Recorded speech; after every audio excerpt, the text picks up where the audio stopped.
nuevo que somos ahora. Creemos en la fe porque sin fe es imposible agradar a Dios. Creemos en el bautismo de agua y estoy mencionando algunas doctrinas, ¿verdad?, de las que creemos los pentecostés. Aún no hemos entrado en lleno al tema específico. Creemos en el bautismo del Espíritu Santo. Creemos en el arrepentimiento, que es el cambio a una vida nueva. Creemos en los dones espirituales, que son para capacitar a los miembros del cuerpo de Cristo. Creemos en la santidad, porque sin santidad nadie verá al Señor. Creemos en la unidad de la iglesia. Somos un cuerpo en Cristo Jesús y Jesús es nuestra cabeza. Creemos en el arrepentimiento, creemos en la resurrección de los santos, en los justos seremos transformados, creemos en la gran tribulación, creemos en la segunda venida de Jesucristo, que lo menciona Mateo 24:30, creemos en el milenio, creemos en el juicio final, creemos en el cuerpo ministerial. Esto es el llamamiento de parte de Dios que tenemos cada uno y el Espíritu Santo para servir en la iglesia con diferentes capacidades y dones. Creemos en el matrimonio también en esta iglesia, creemos en el plan financiero de Dios, que es el diezmo y las ofrendas, y creemos en el Estado y la iglesia. Creemos que Dios, creemos que tenemos una responsabilidad ante nuestros gobernantes, porque es el Todopoderoso quien pone y quien quita reyes. Él sabrá hasta cuándo va a tener a nuestro gobernante. Entonces debemos creer y respetar las autoridades en nuestro país. Entonces todas estas doctrinas que nosotros creemos, por la mala interpretación de la palabra, se crea la controversia. Y hay dos grupos, ¿verdad?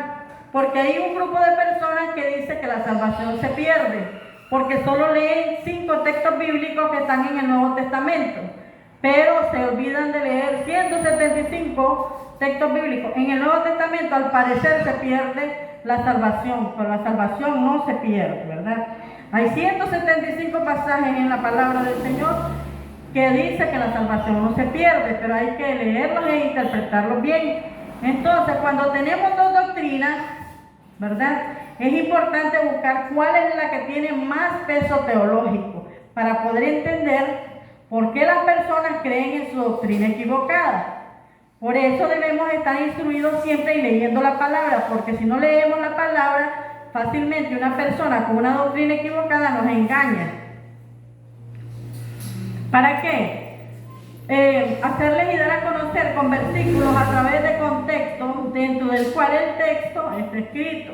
O sea, si el señor o señora me viene a decir a mí una doctrina equivocada, yo como he leído la palabra, ¿verdad?, yo le contrarresto. No es a discutir, porque la palabra no es para discutir, no, sino para sacarlo a la luz, para darle la realidad, porque está equivocado.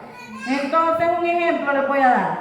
Si platicamos nosotros con un testigo de Jehová, ellos nos dicen que Jesús no es Dios, que el infierno no existe, que el infierno es aquí mismo en la tierra. Y entonces le preguntamos al testigo de Jehová, ¿por qué usted dice que Jesús no existe? Y ellos saben qué contestan. Porque dice, ¿cómo si Jesús era Jesús? Jesús no sabía ni el día ni la hora.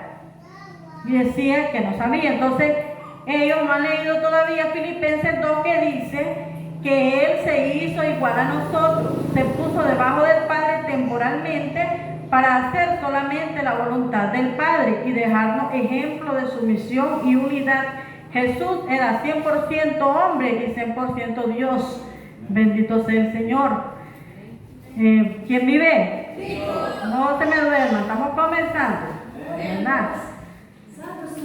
Los pentecostés tenemos doctrinas bíblicas soportadas y en su mayoría son de controversia, pero algunas sectas ignoran las escrituras. Ya desarrollando el tema, Pablo dice en 1 Tesalonicenses capítulo 4 versículo 13, Pablo dice: tampoco ignoréis, hermanos, acerca de los que duermen. Bienvenido, hermano David. Dios le bendiga. Entonces dice la palabra del Señor, 1 Tesalonicenses capítulo 4, versículo 13, Pablo dice, tampoco queremos, hermanos, que ignoréis acerca de los que duermen. Dios no quiere que ningún cristiano ignore lo que pasa después de morir. Para que no os entristezcáis, dice, como los otros que no tienen esperanza. O sea, para que no nos comportemos como la gente que no sabe qué hay detrás de la muerte, que no sabe qué hay después. Por ejemplo, cuando un familiar muere, la gente que no tiene conocimiento de lo que hay más allá de la muerte, se visten de negro por más de un año. ¿Y todo por qué? Por ignorancia. Miren, mi abuelita tenía 20 años, mi abuelito de fallecido, y todavía se vestía de negro. Entonces, ¿por qué? Todo lo hacía por no saber qué hay después de la muerte. Entonces, así comienza Pablo escribiéndole a estos hermanos. La palabra dormir se usa para morir, ¿verdad? En el Nuevo Testamento. Vamos a demostrar que una persona cristiana que está muriendo está consciente, pero el cuerpo es el que duerme en la tumba. Y esa es la resurrección de los muertos. Pero el alma y el espíritu inmediatamente salen del cuerpo y estarán a la presencia de Dios. Si esta tarde morimos en Cristo, nuestra alma y nuestro espíritu salen y descienden.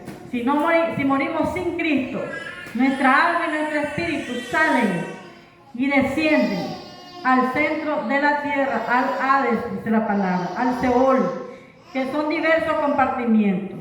Es como una prisión en el centro de la tierra donde están esperando millones y millones de espíritus el juicio, que aparece del trono blanco en el Apocalipsis 20, del versículo 15, del 11 al 15, que es el juicio de los incrédulos. Y cuando termine el milenio, Dios los saca y estarán frente a Él preparados.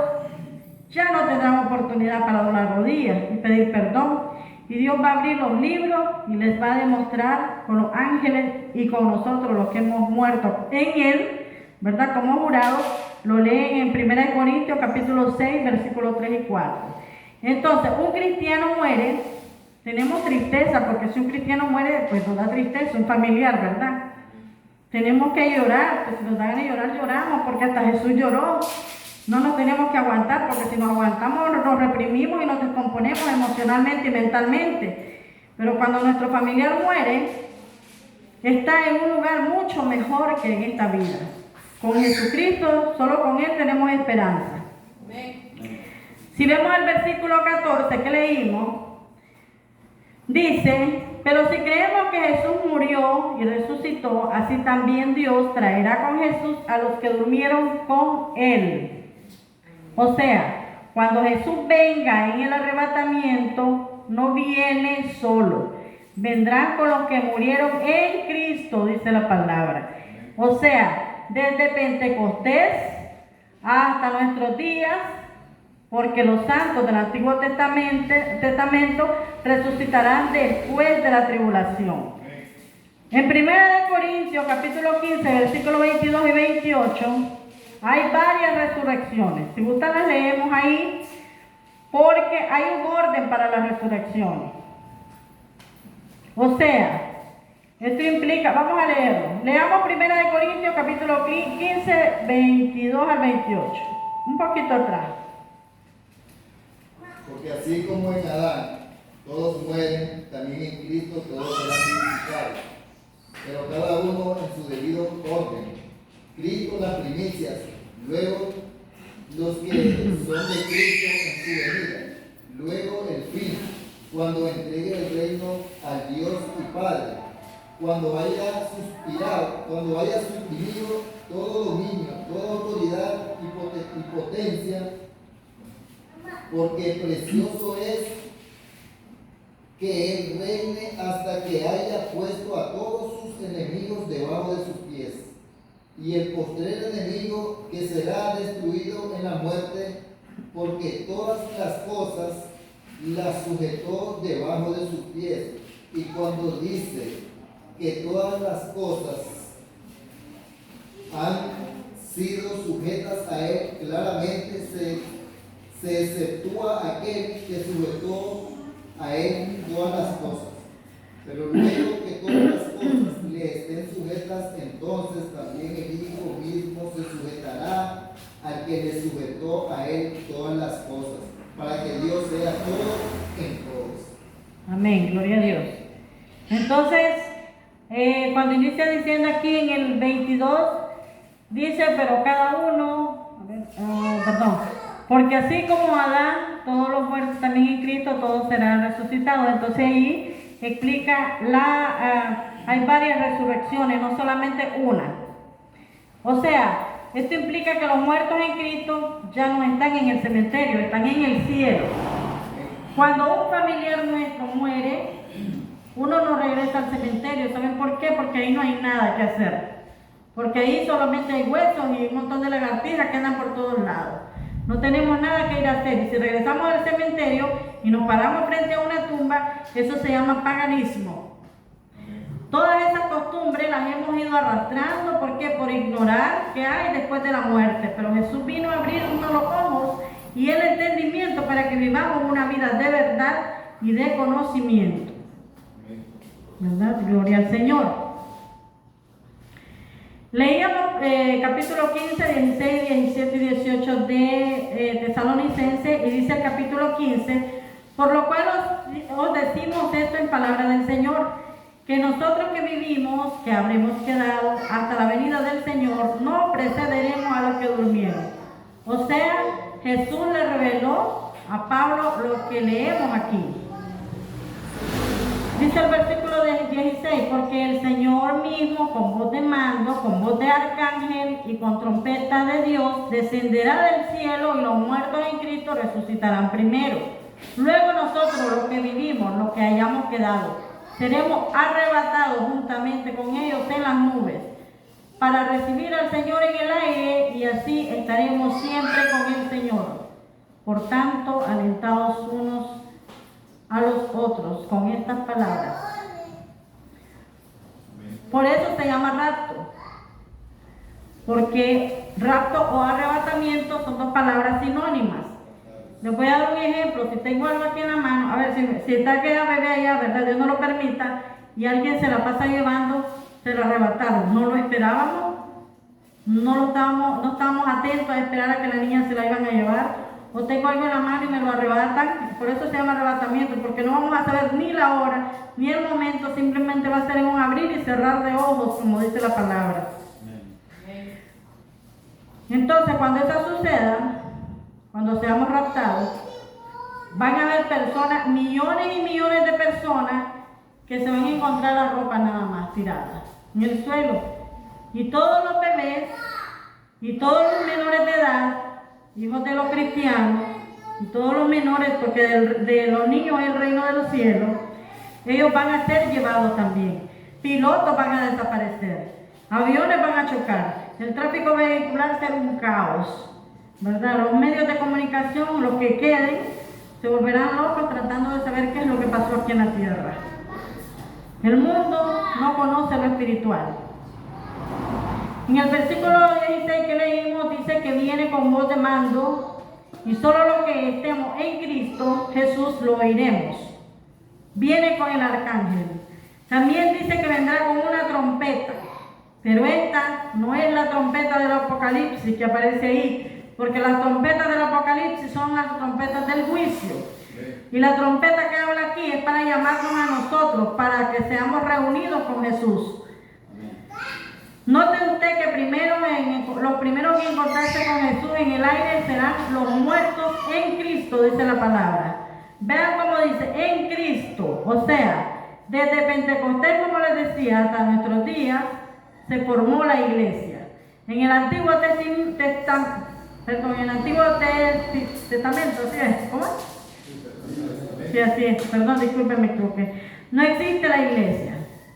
No existían los evangelios. Fue hasta que en Pentecostés bajó el Espíritu Santo que se formó el cuerpo de Cristo.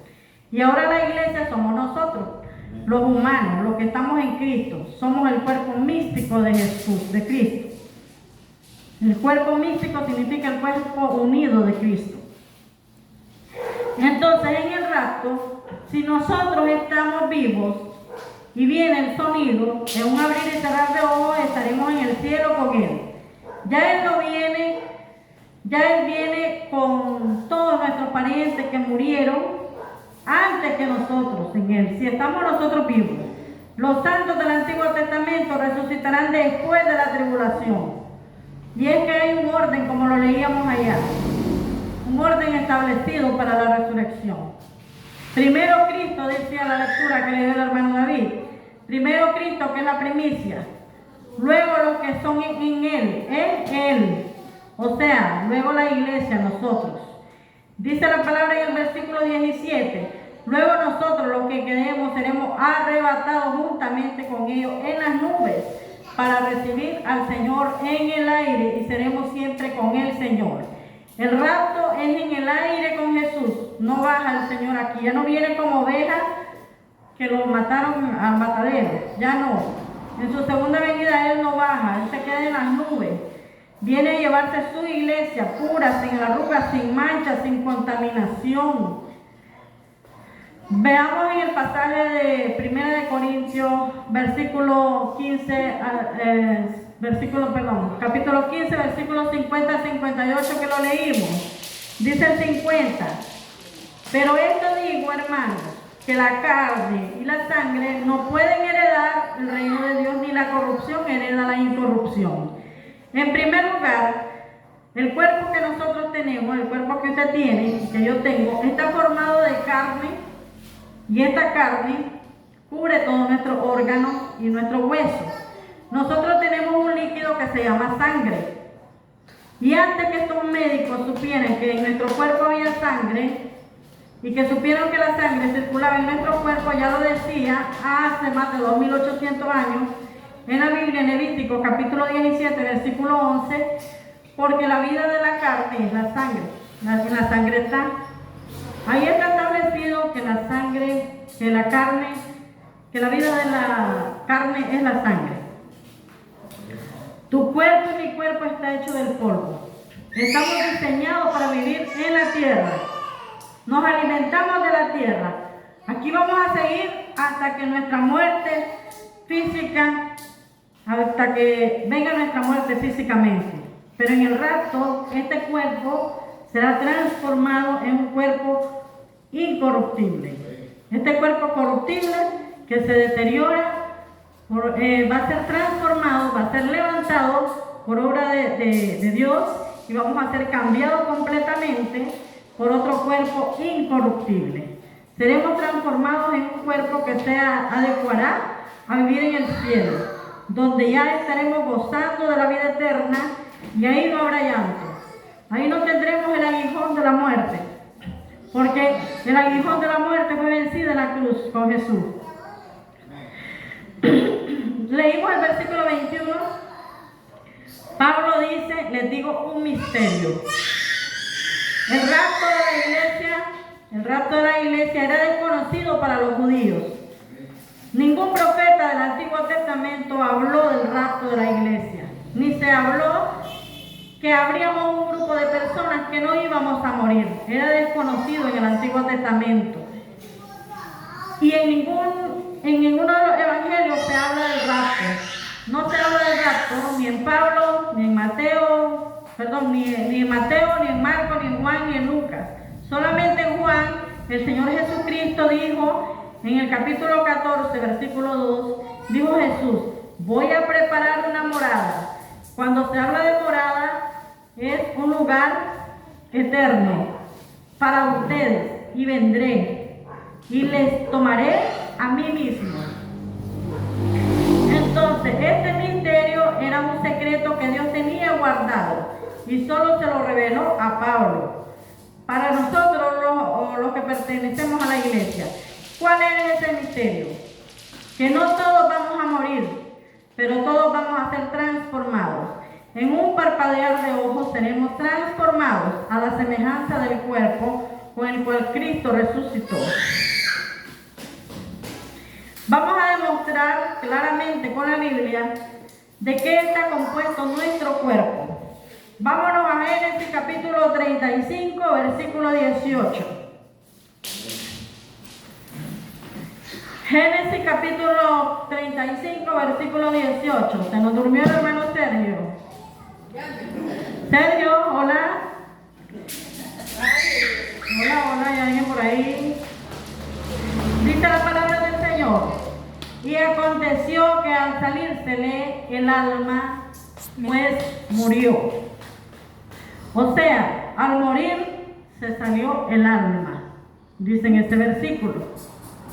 El alma es el centro de la mente, las emociones, la voluntad y los sentimientos. Y dice ahí mismo en Génesis 35, 29. Dice, y exhaló Isaac el espíritu y murió. Cuando respiramos, nos dice respire, exhale. Cuando exhalamos es salir. Respiramos, sacamos, exhalamos. Cuando él exhaló, se salió el espíritu y murió. El espíritu es la parte inmaterial a través del cual conocemos, adoramos y servimos a Dios. Ya vimos que al morir se sale ¿qué? El espíritu y el alma. ¿Cómo será nuestro cuerpo cuando resucitemos? Lo dice Filipenses capítulo 3, versículos 20 y 21. ¿Cómo seremos? Dice la palabra del Señor. Mas nuestra ciudadanía está en los cielos, de donde también esperamos al Salvador, al Señor Jesucristo, el cual transformará el cuerpo de la humillación nuestra, para que sea semejante al cuerpo de la gloria suya, por el poder con el cual puede también sujetar a sí mismo todas las cosas. Esa es nuestra esperanza. Esperamos al Santo, al Señor Jesucristo. Bendito sea el Señor. Bríndele palmas al Rey.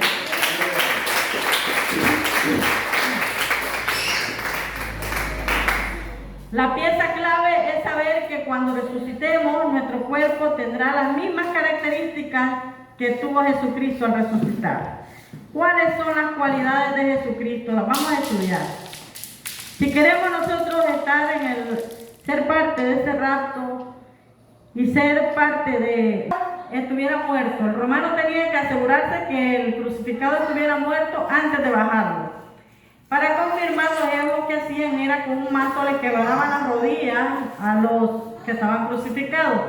Pero a nuestro Señor Jesucristo no le fueron quebradas las rodillas, ¿verdad? ¿Por qué le quebraban las rodillas? Porque tal vez estaba vivo aún el hombre ya, ¿verdad? El crucificado, le quebraban las rodillas y al quebrarle las rodillas, el crucificado caía. Y cuando caía, él se asfixiaba, ¿verdad? Pero el Señor Jesús no fue quebrada sus rodillas, sus huesos ninguno fueron quebrados.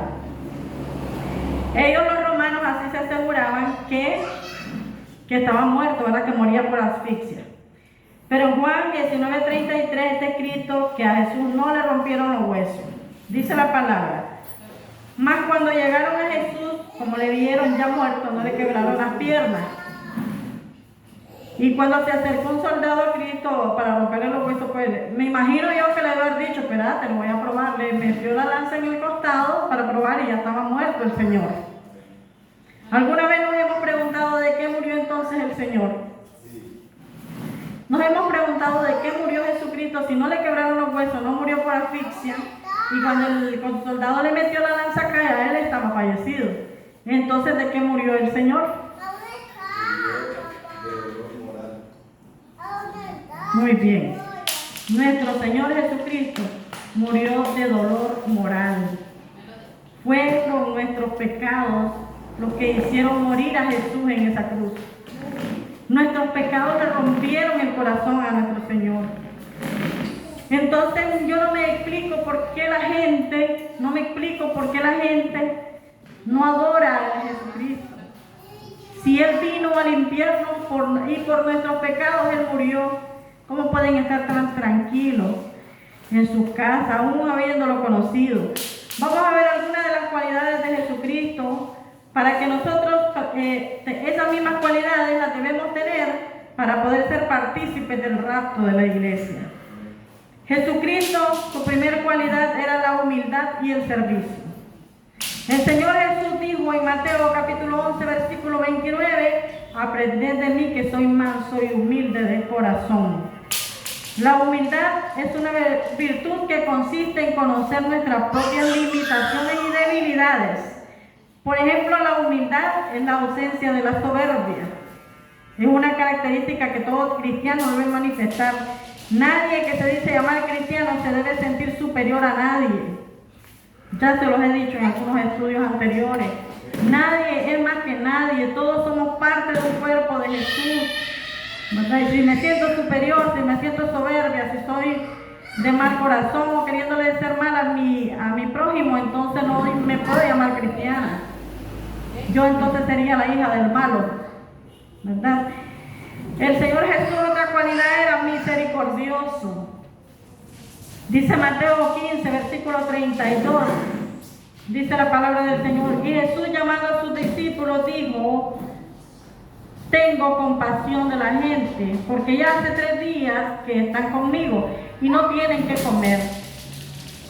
Y enviarlos en ayunas no quiero, no sea que desmayen en el camino. Miren, hay muchísimos versículos en la palabra del Señor que hablan de la misericordia de Jesucristo. Pero en este versículo nos muestra algo sencillo de cómo usted y yo podemos tener misericordia con Él, con nuestro prójimo. No es necesario que usted sea el salvador del mundo para tener misericordia.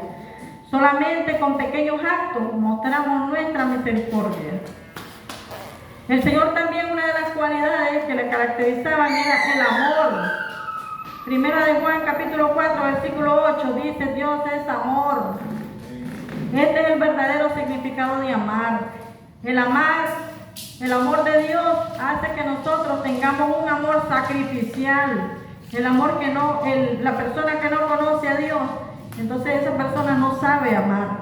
Los cristianos debemos imitar su amor. El amor que Jesús demostró a cada enfermo que sanó, a cada atado que libertó, a cada pecador que salvó. El amor que Jesucristo dio, ese mismo es el que debemos imitar. Eso es más que sentimientos.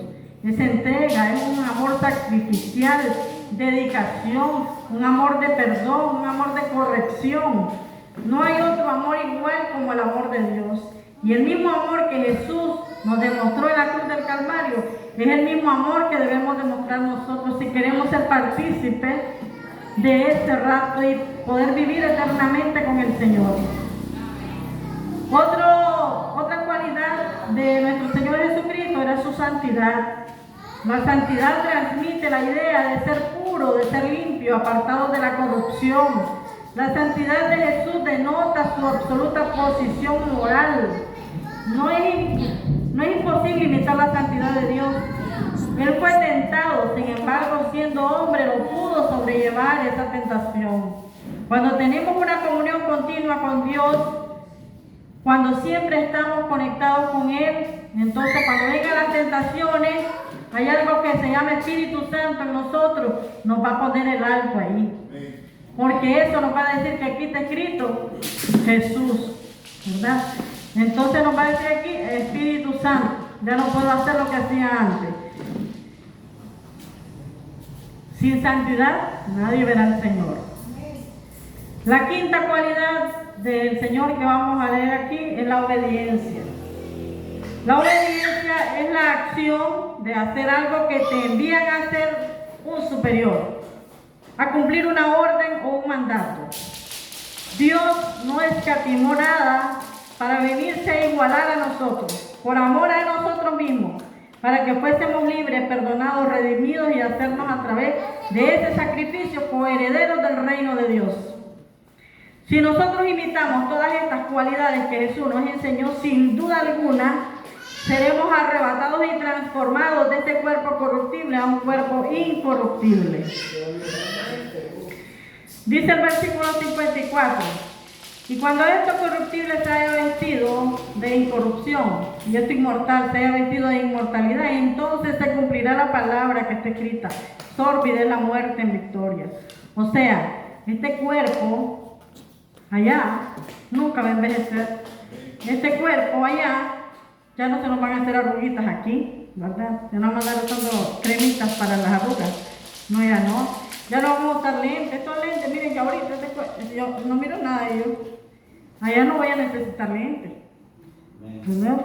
Y entonces allá vamos a estar con otro cuerpo gozoso, sin paz y nada de pecado.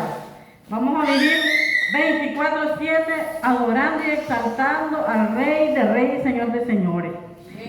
Ese es el mayor privilegio que tenemos nosotros. Y gloria a Dios y bendito sea el Señor, los que estamos aquí, ¿verdad? Porque somos los que tenemos el hermoso